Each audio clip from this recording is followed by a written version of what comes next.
Hello everybody, welcome back. We are in our last video for the series of lectures on inflation. In the last video we looked at why the consumer price index tends to overstate inflation. We also looked at a couple kind of secondary topics on inflation like core inflation and some of the other price indices other than the consumer price index and how we look at inflation. This video, we're going to look at when inflation is not normal. We're going to be looking at deflation and hyperinflation. And let's start with deflation.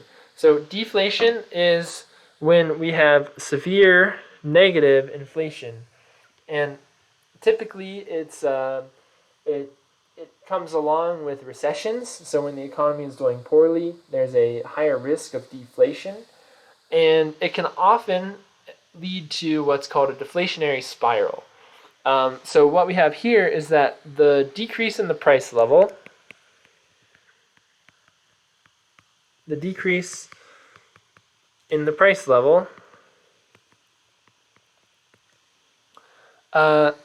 leads to lower production.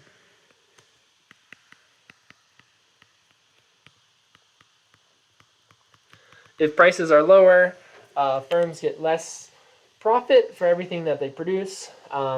There's typically lower demand in the economy, so they reduce their production a bit. But when they do that, they no longer need all the workers in order to make everything that they have been producing. So this leads to lower wages.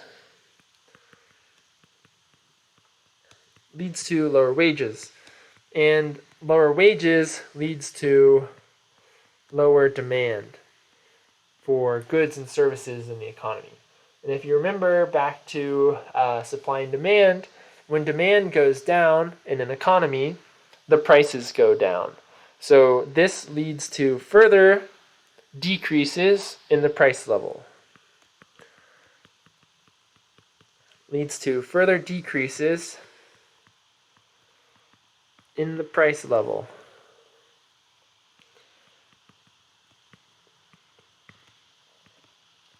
And then we have etc. etc. When this price is going down, when the price goes down, it's going to lead to the lower production, lower wages, lower demand, lower prices. And we have this vicious cycle of negative inflation called the deflationary spiral.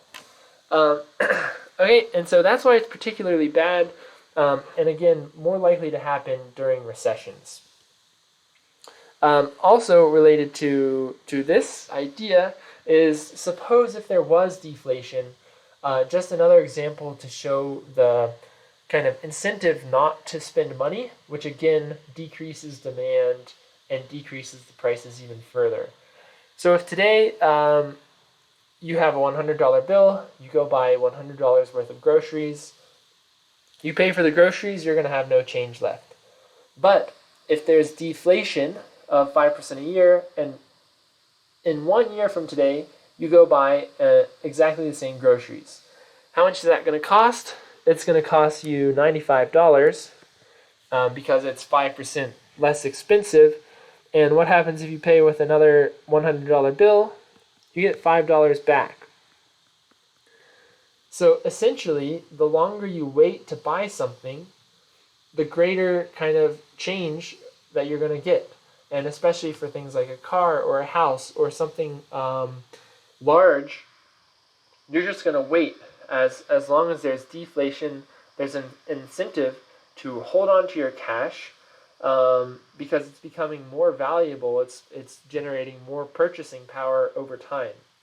But as you can imagine, this decreases consumption, decreases investment, and generally creates a lack of demand across the economy, pushing down GDP and price levels even further.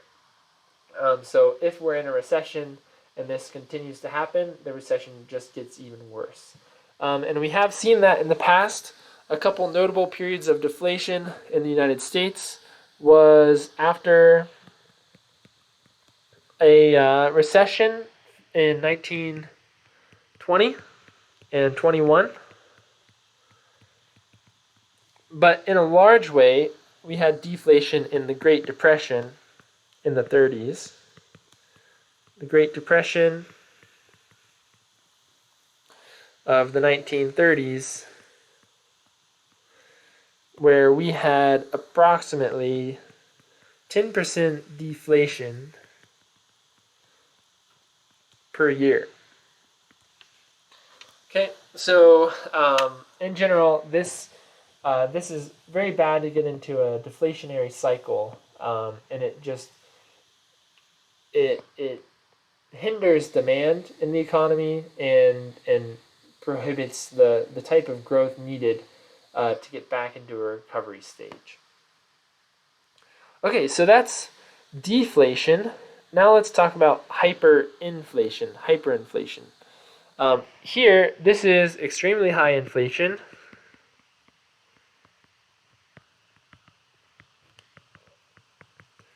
Extremely high inflation with a general rule of thumb of inflation rates at 50% plus per month.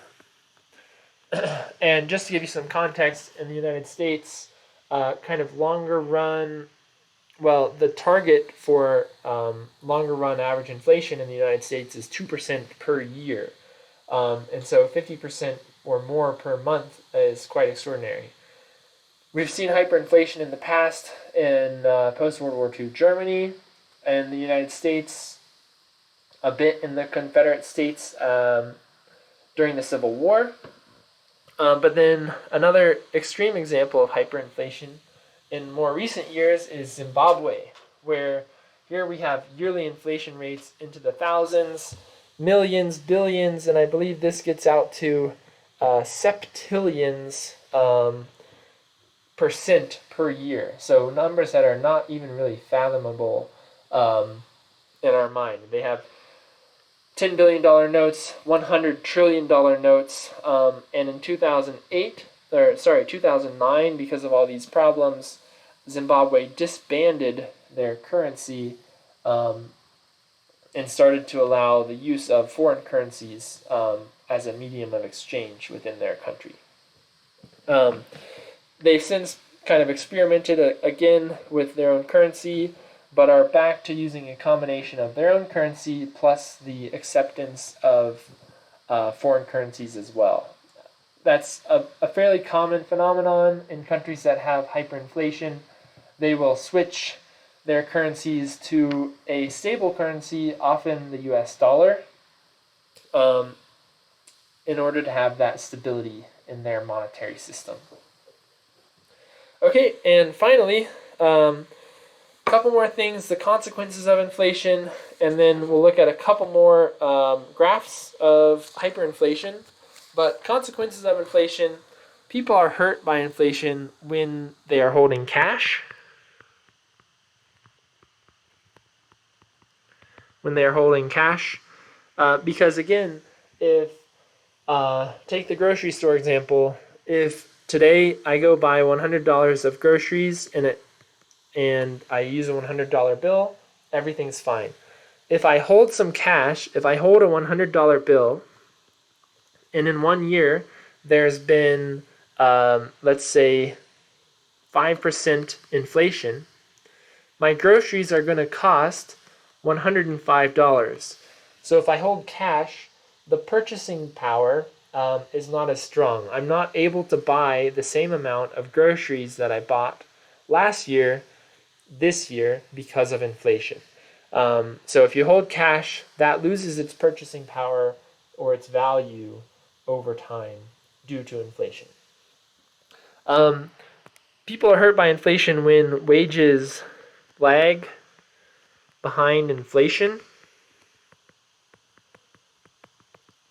Also, in general, when wage adjustments are often what we call sticky, and so you typically don't get raises every week or every month, but only typically once a year, maybe twice a year.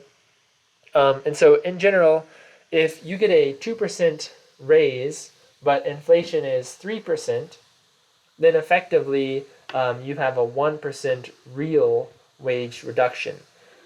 Or if you don't get any raise, but you still have 2% inflation per year, you're making the same amount of money, but everything costs 2% more. Or let's say if it's 5%, if you make $100 last year, say $100,000 as a salary, you're able to buy $100,000 worth of stuff. But if you, this year, you don't get a raise, you still make $100,000, there's 5% inflation, you can't buy the same amount of stuff, everything costs $105,000, so your actual purchasing power is diminished if your wages don't keep up with inflation.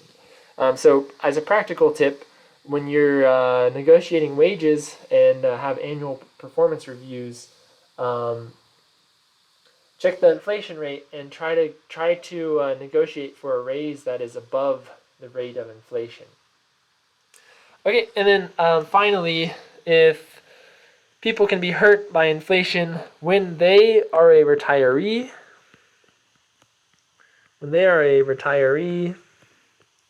on a private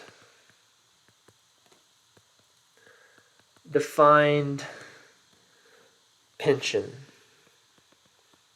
And the primary part here is defined or defined benefit pension. If, for example, your defined pension says you're going to get 2% increased payouts every year, but if inflation is 3% or 4% or 5%, or if it keeps growing, if this number doesn't change from your pension, and if inflation is higher than 2%, your cost of living is going to grow faster than your pension payouts. Okay, and then finally, ordinary people can sometimes benefit from unexpected inflation. For example, a borrower paying a fixed interest rate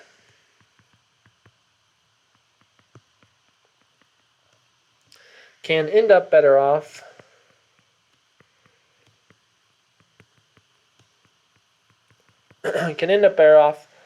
because they can repay their loans in dollars that are worth less. Because they can repay their loans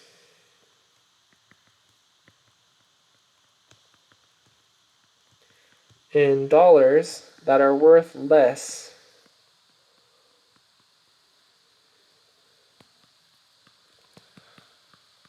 than originally expected.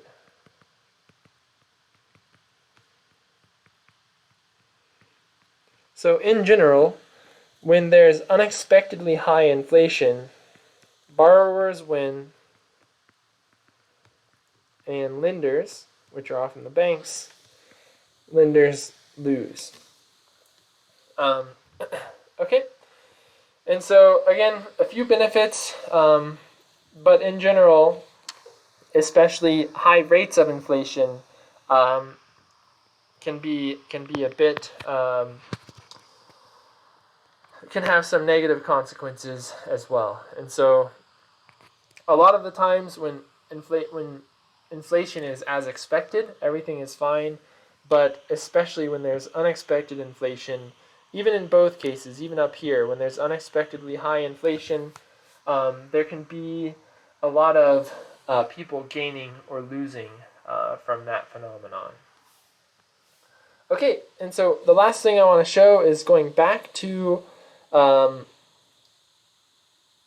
hyperinflation and really kind of controlling inflation. We talked a little bit about how the Federal Reserve in the United States is concerned with controlling inflation.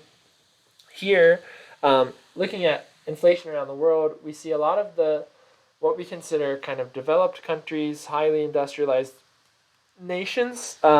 They had high inflation during the 70s and 80s, but have really since gotten it under control. Since the 90s, they've more or less been able to keep it under 5%, and have done a really good job with that. If we look at some of the more developing kind of middle-income countries, they're not even on the same scale. The industrialized nations' inflation rate scale goes up to 30. Here it goes up to 3,500. for Brazil, China, and Russia. So we see Brazil had inflation rates at 3,000% per year. Russia almost 1,000%, and China's kind of looking okay in this graph. We see it kind of pop in the next one, but this goes from the 1980s to 95, and then since the late 90s and kind of even only within the last decade or so, even these nations have really done a much, much better job at keeping inflation under control,